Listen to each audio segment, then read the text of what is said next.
May 8th, 1875.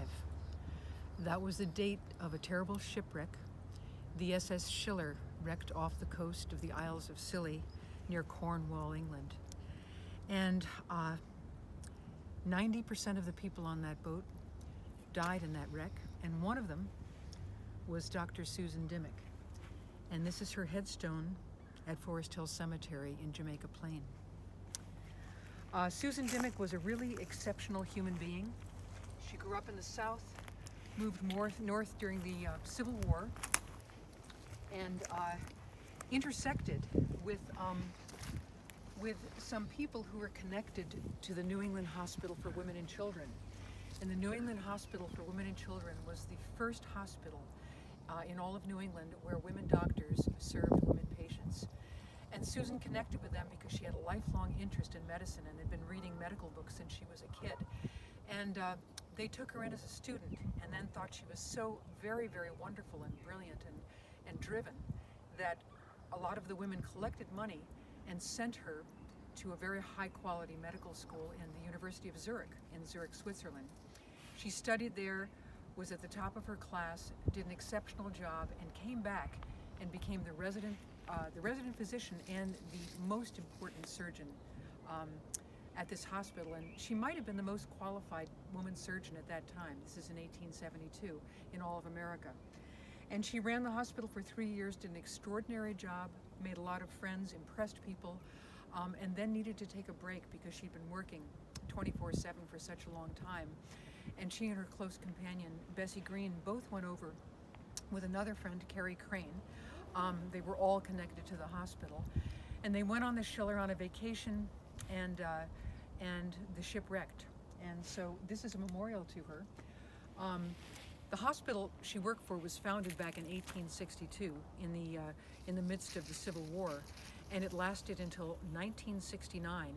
And at that time, they decided to switch from a hospital to a health center, and it became known as the Dimock Community Health Center, today the Dimock Center.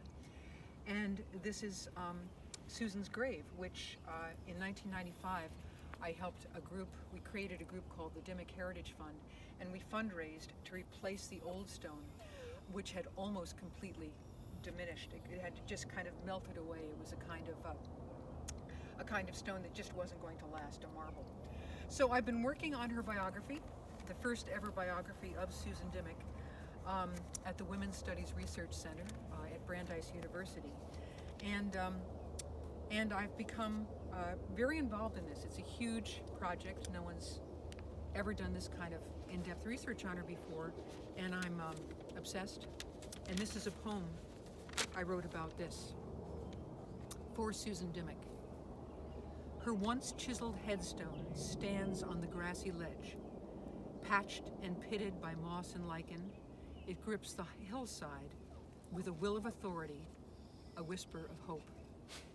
The words are half gone, her name full forgot, but that marble memorial, melted by time, remembers when they gathered there in tearful farewell. Farewell is what she gently bid as her ship swept seaward just weeks before, but well her schooner scarcely fared when downed, ground, and battered on a rock-riddled shore. Survivors, and there were a few, recalled she stood on pitch-dark deck, arms round her love, faced port side full, then stared straight down that deadly gale with a will of authority, a whisper of hope. I sigh each time I touch her stone and strain to hear a word, a prayer. A calm descends, a breeze drifts by. My hands pull back. I'm not alone.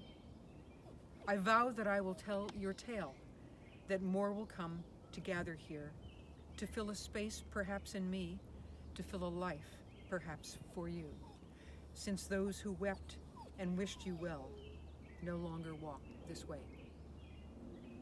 Susan Dimock, rest in peace.